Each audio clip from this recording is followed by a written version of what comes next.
Buenos días, muchas gracias por acompañarnos en esta presentación de un nuevo informe ORFIN, el Observatorio de la Realidad Financiera, que como sabéis es la cátedra universitaria promovida e impulsada por Thinking Heads junto con la Universidad de Alcalá para impulsar la investigación sobre el comportamiento de las finanzas en España y el conjunto del sector financiero.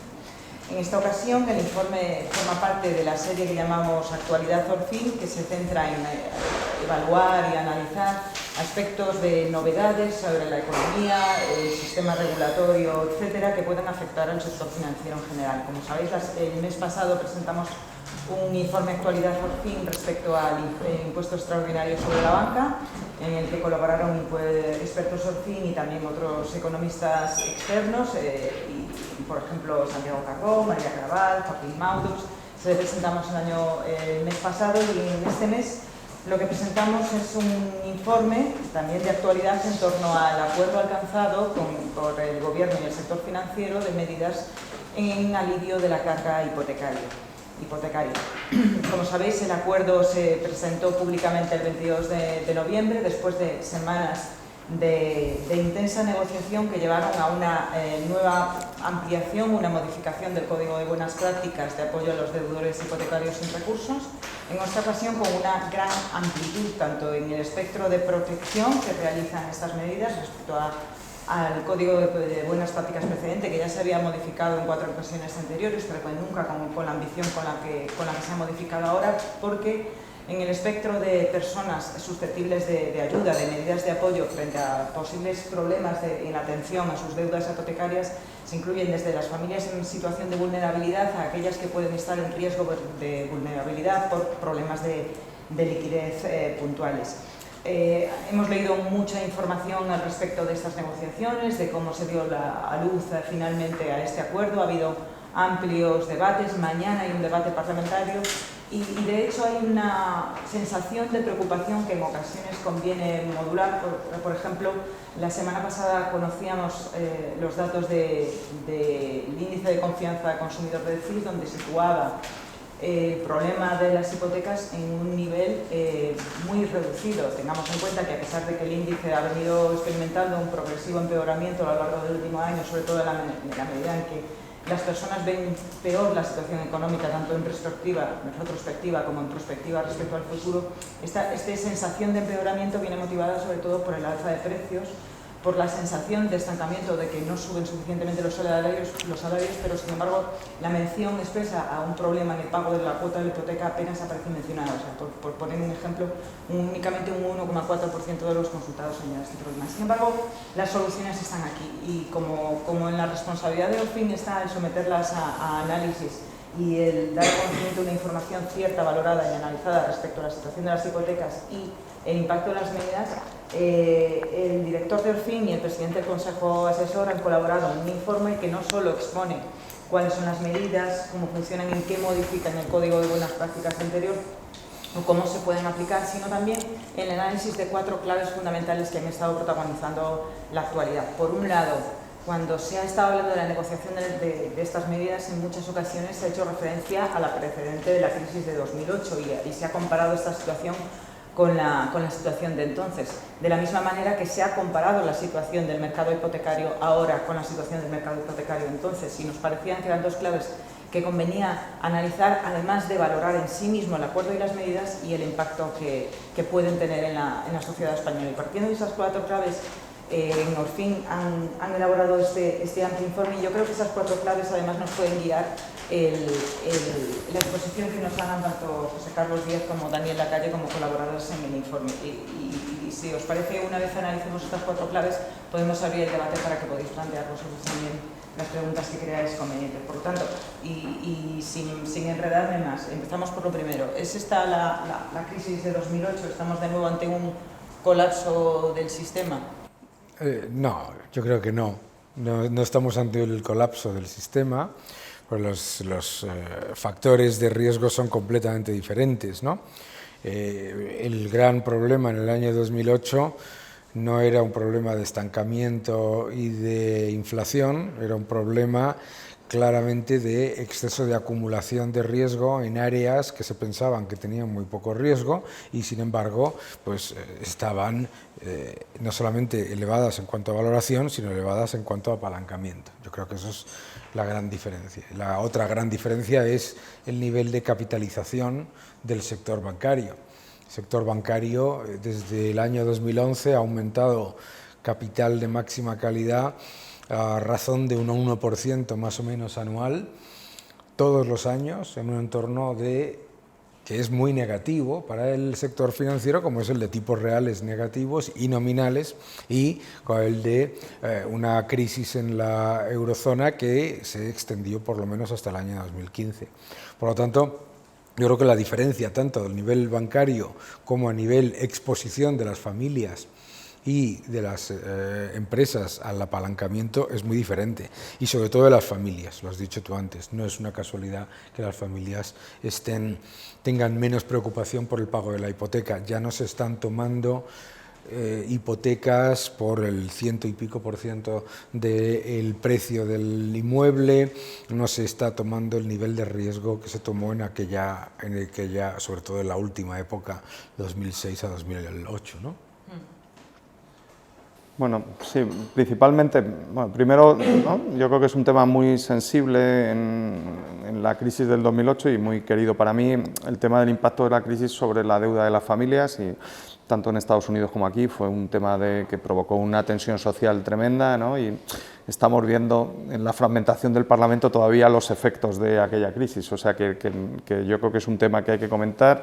Yo coincido con Daniel, ¿no? Principalmente lo que pasó antes del 2008 en España es que construíamos más viviendas que Francia, Alemania, Reino Unido e Italia juntos, hacíamos 700.000 viviendas, el promedio histórico era de 200.000 anuales, y cada vivienda tenía una creación de empleo de 2 empleos, ¿no? Por lo tanto, llegamos a tener 1,5 millones de empleos en el sector puro de la construcción, y con otra característica, que España tenía un déficit por cuenta corriente creciente, que significa que inviertes más de lo que ahorras dentro, ¿no? Por lo tanto, esa deuda, que fue lo que alteró todo el tema de la financiación y el ahorro, se financió, el sistema bancario se puso entre medias de la deuda de las familias y de las empresas con los inversores internacionales, y las dos cosas juntas pues provocaron, ¿no? un Fukushima, un Chernobyl, es que no lo sé, o sea, es que es difícil que se te junte otra vez tantas circunstancias, ¿no? En este momento estamos construyendo 100.000 viviendas, es la mitad del promedio histórico,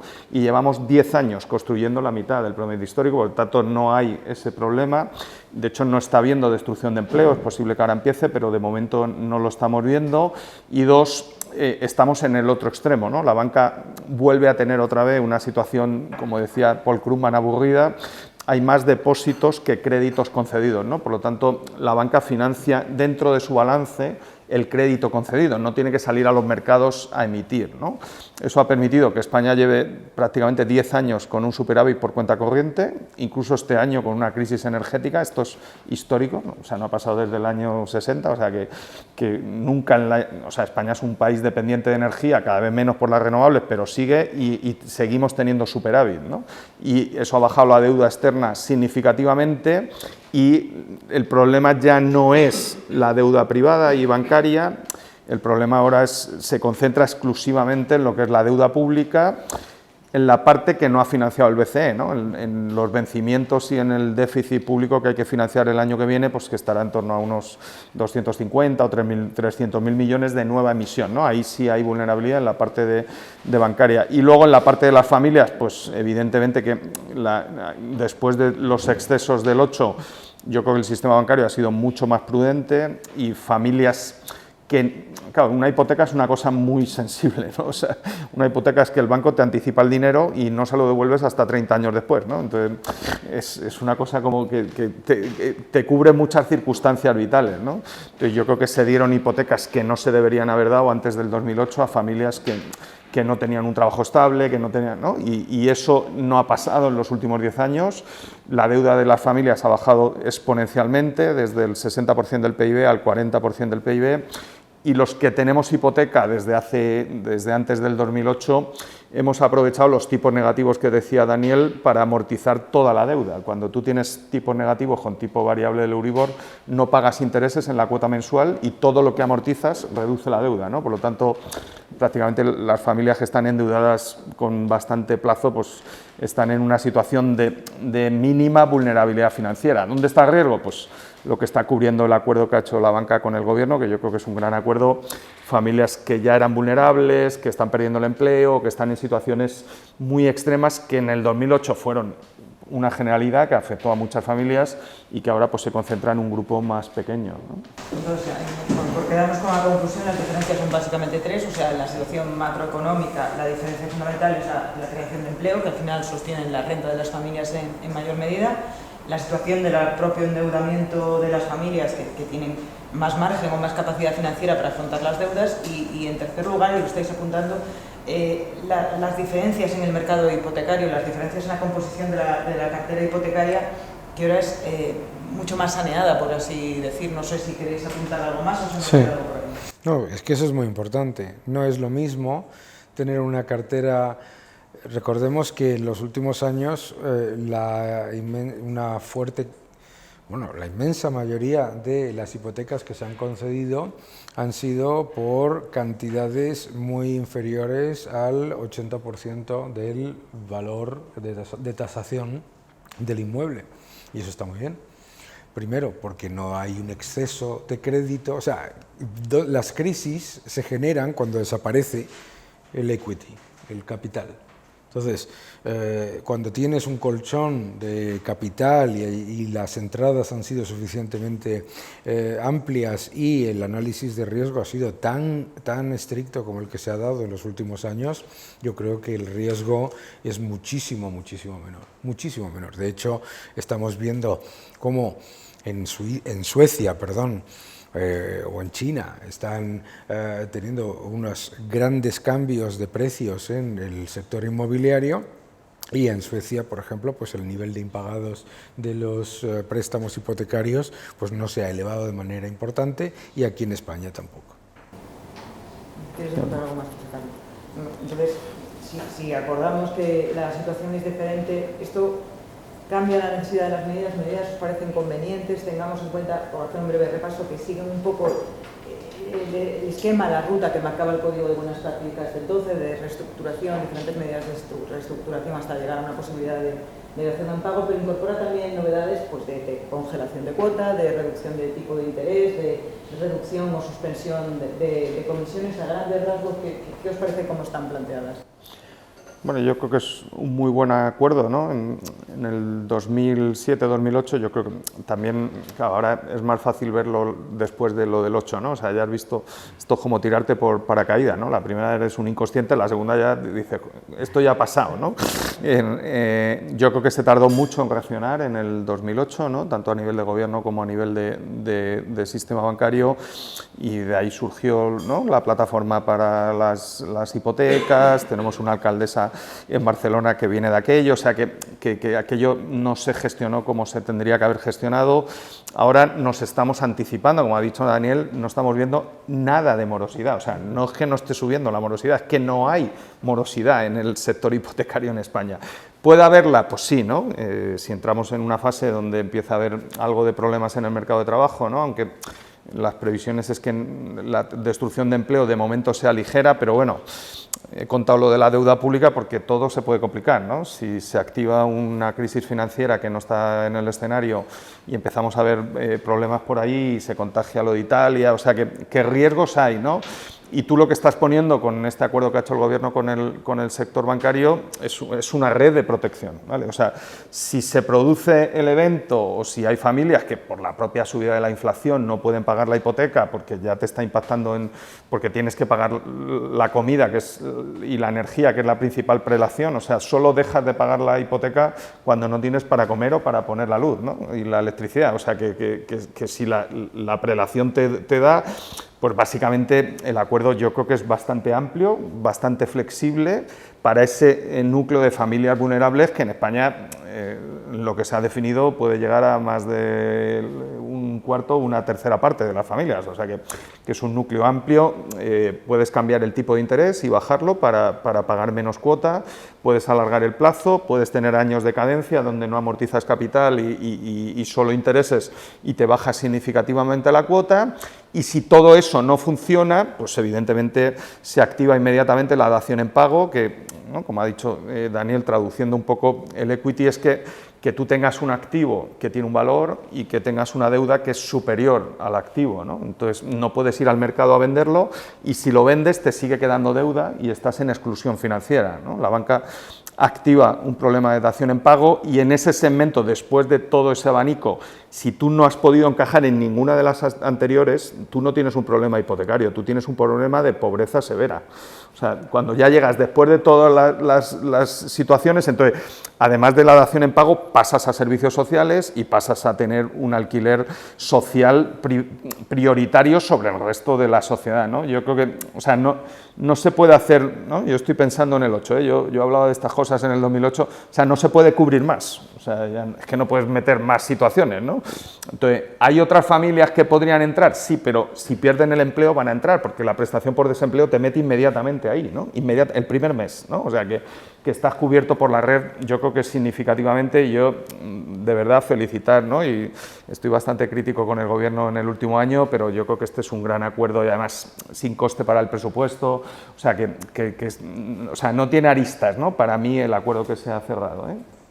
Yo creo que lo que acaba de decir José Carlos es lo más importante, que no es una subvención encubierta, que es el gran riesgo de otras propuestas que se estaban introduciendo en el arco parlamentario.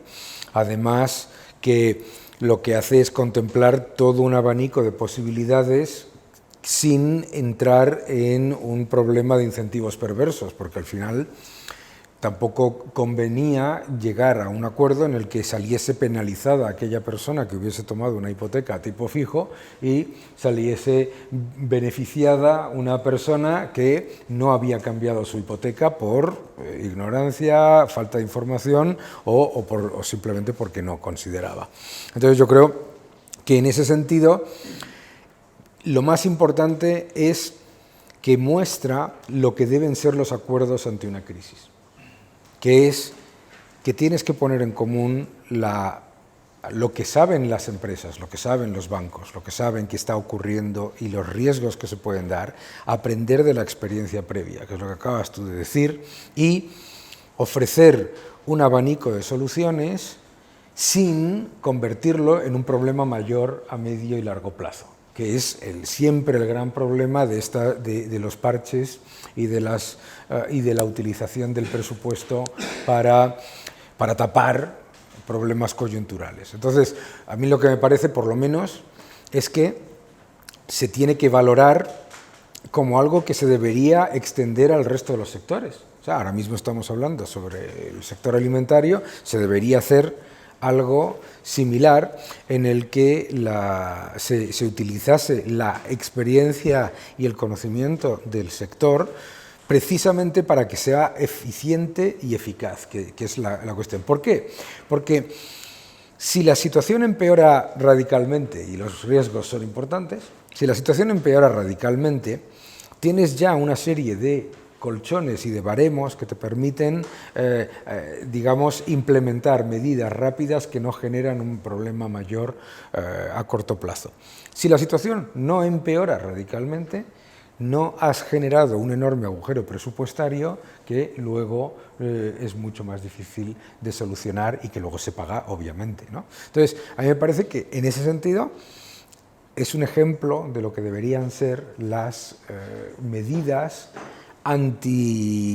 no antiinflación, porque no es una medida antiinflación, pero sí antirriesgos derivados de la subida de tipos. Y yo creo que en cualquier caso hay que poner también en valor el hecho de que estamos en un entorno, volviendo comparado con el año 2008, en el que la senda de subida de tipos de los bancos centrales, anunciada tanto por la Reserva Federal como por el Banco Central Europeo, sigue siendo masivamente acomodaticia. Por lo tanto, no debemos caer tampoco en pensar que vamos a entrar en un problema, digamos, de desaparición de la liquidez, ¿no? Que fue también uno de los factores del 2008. Simplemente se está intentando pues, frenar para combatir la tendencia. Yo creo que sí, yo creo que esto es, por poner un símil, yo creo que es ponerse casco y rodilleras, ¿eh? Si montas en bicicleta, ponerse casco y rodilleras. ¿Vas a tener un accidente? Pues no lo sé, probablemente no, pero siempre viene bien, siempre que el casco y las rodilleras vayan a juego con el resto de la ropa. Pero yo creo que lo importante es que no es una utilización innecesaria de presupuesto que además genere un problema de incentivo perverso y sobre todo tampoco es una penalización a la concesión de crédito futuro, que eso es otro de los grandes problemas de algunas de las propuestas que se habían hecho.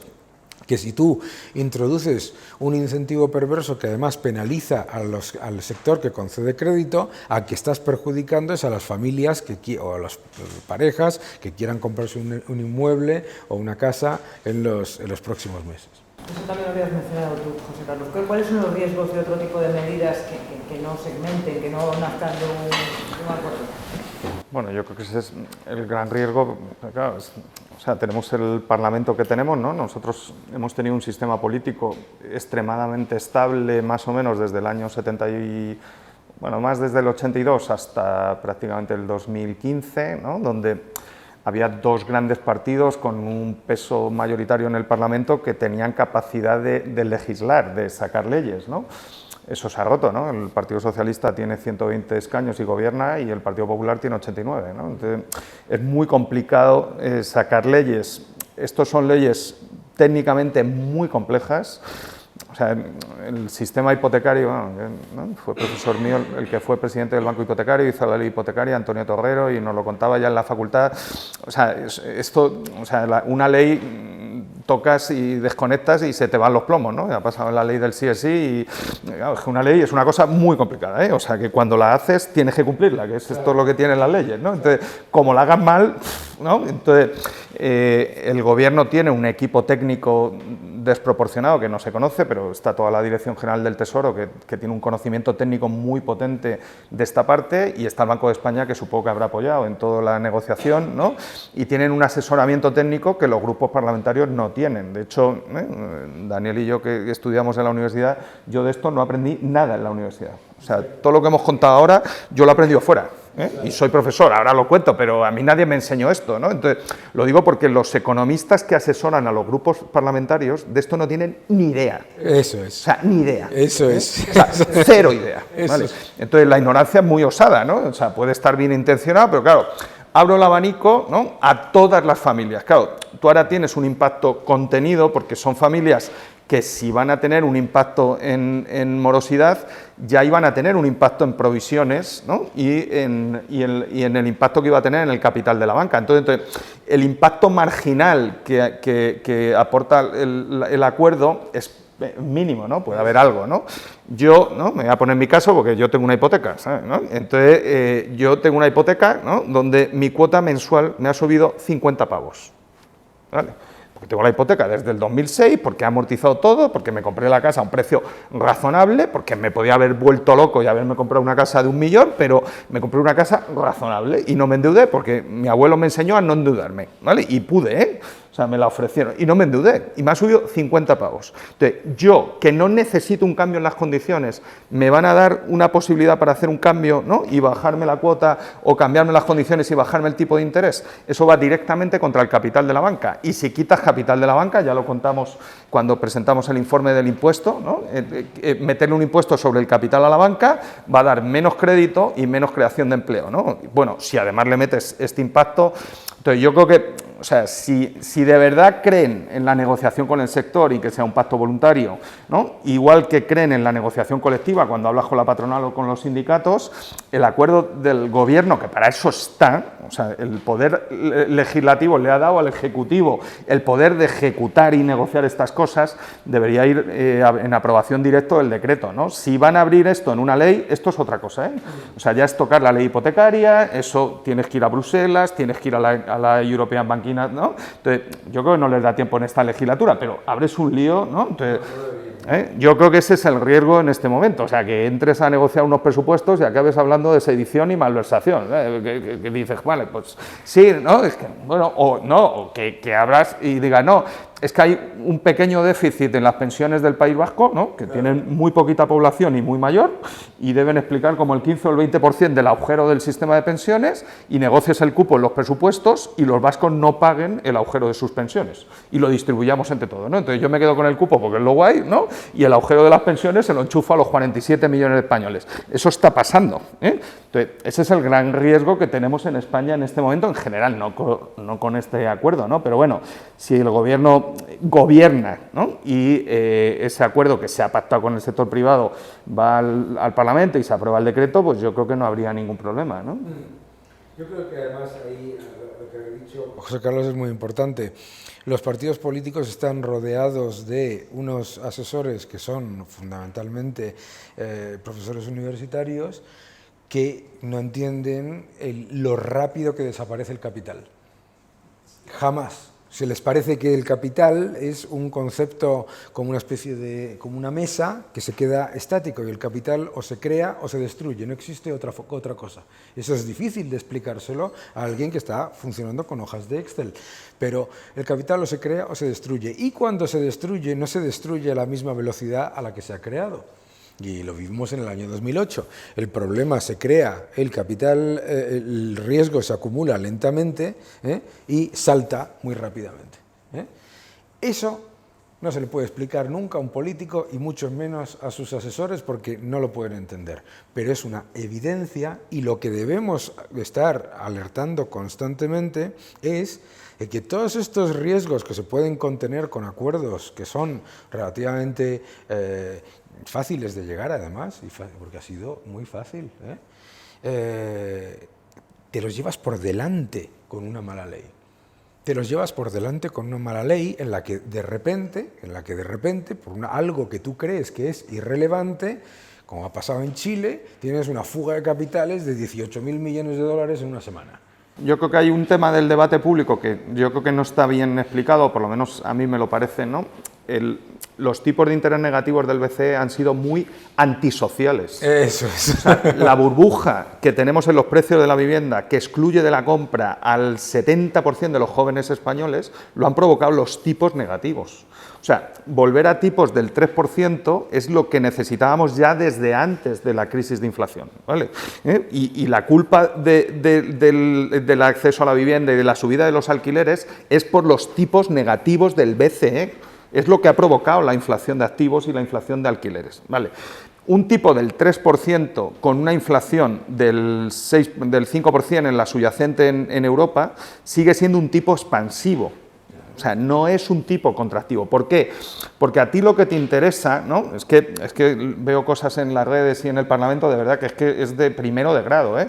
O sea, tú pagas tu hipoteca sobre tu cuota mensual, sobre tu salario. Vale. Si estamos ya en negociaciones de salarios del 3% y te sube el tipo de la hipoteca el 3%, tú en términos de tu salario sigues pagando lo mismo que el año anterior, ¿vale? ¿Qué te pasa? Que yo entiendo a las familias, ¿no? Que claro, te sube todo a la vez, ¿no? O sea, te sube la cuota de la hipoteca, el precio de la luz y cuando vas al supermercado, ¿no? Entonces, claro, lo mezclas, yo entiendo a la gente, ¿no? Pero no subir los tipos al 3, lo que haría es que ahora la vivienda estaría disparada y habría subida de alquileres y mucho más problema social que genera la inflación, ¿no? Que es el problema, y especialmente a los que más problemas tienen. Yo estoy pensando ahora en los jóvenes, ¿no? Que tengo 2 sobrinos con buenos salarios y tienen problemas para acceder a una vivienda, ¿no? Claro, también están buscando una cosa muy cara porque siempre hay, ¿no? Entonces, ese debate, ¿no? Yo lo entiendo. O sea, si tú ahora proteges a las familias de la subida de tipos de interés que está haciendo el BCE, te cargas la política monetaria.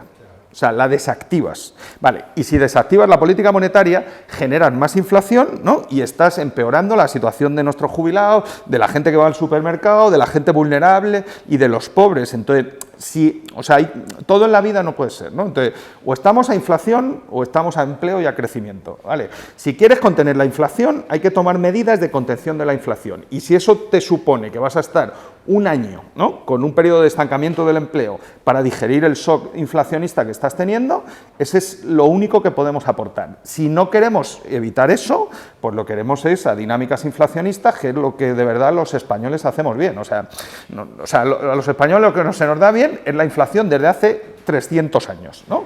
Y siempre que había inflación, impagamos la deuda pública, teníamos una crisis de la leche, ¿no? Entrábamos en guerra civil, que hemos tenido 4 en los últimos 200 años, bueno, o sea, llevamos 20 años con una, ¿no? Yo hoy me he emocionado, porque ya es que estas cosas, claro, yo es que llevo estudiando esto de la economía española.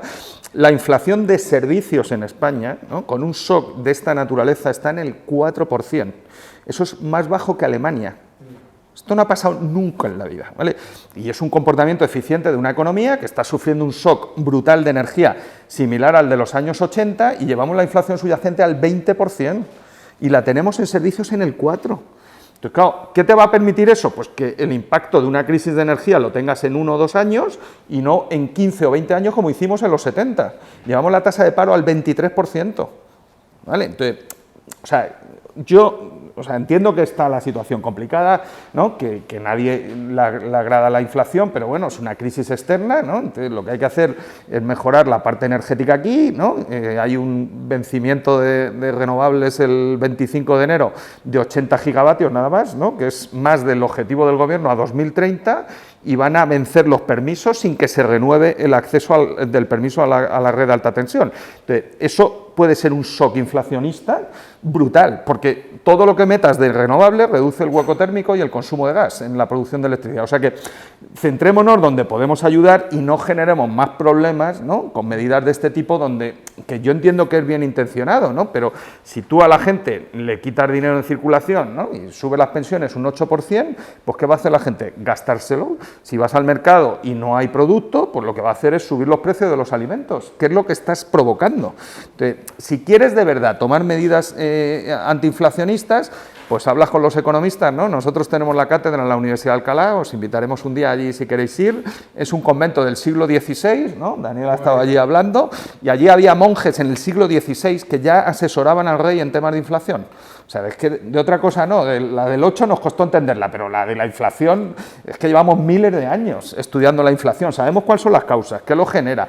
Entonces, bueno, yo veo un poco de despiste general, ¿no? Entonces, es una buena medida pactada entre el Gobierno y el sector privado, mete una red de protección como no ha habido nunca en la historia de España para el sector más vulnerable hipotecario, que yo siempre creo que tiene que tener una prioridad, porque una vivienda es algo que, ¿no?, que tiene que tener alguien que quiere tener una vida digna, ¿no?, y se está pactando, ¿no? Entonces, joder, si una cosa hacemos bien, pues vamos a no estropearla, ¿no? Y no la estropeemos, Y me gustaría incidir sobre que el infierno está lleno de buenas intenciones. Eso de que hay buena intención, etcétera, luego pasa lo que pasa, como decías tú en tantas de esas leyes que has comentado. Pero además es importantísimo recordar una cosa, y que la historia se repite.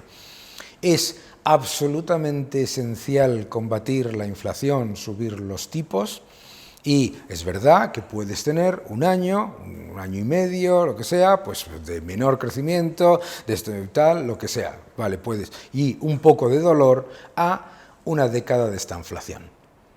Y si no nos damos cuenta de eso, ¿no?, los que hemos vivido la estanflación y que sabemos que es un absoluto desastre para las familias, para las empresas, para los gobiernos, para el país en general, que es un empobrecimiento generalizado con un retraso de progreso absoluto, si no nos damos cuenta que es mejor subir los tipos ahora y tomar medidas serias y contundentes para reducir la inflación que prolongarla, si no nos damos cuenta de eso es que no hemos aprendido nada del pasado. Y a mí mi primera hipoteca me la dieron al 13%, lo cual dice dos cosas: la edad que tengo y la inflación que había en aquella época, y teníamos un 24% de paro. Le quedan a Dani 10 minutos, ¿no? Por si quieren hacer preguntas. Sí. Yo después de que Daniel la callecita el infierno, yo ya no puedo contar nada más. No. El infierno está lleno de buenas intenciones. Los escolásticos que estudiaban la inflación, siempre no les hacía mucho caso el rey, por otro lado. Pues muchísimas gracias a todos por acompañarnos esta mañana y sabéis que tendréis disponible el informe en la página web del Observatorio de Realidad Financiera. Muchísimas gracias a los que han colaborado, tanto Daniel como José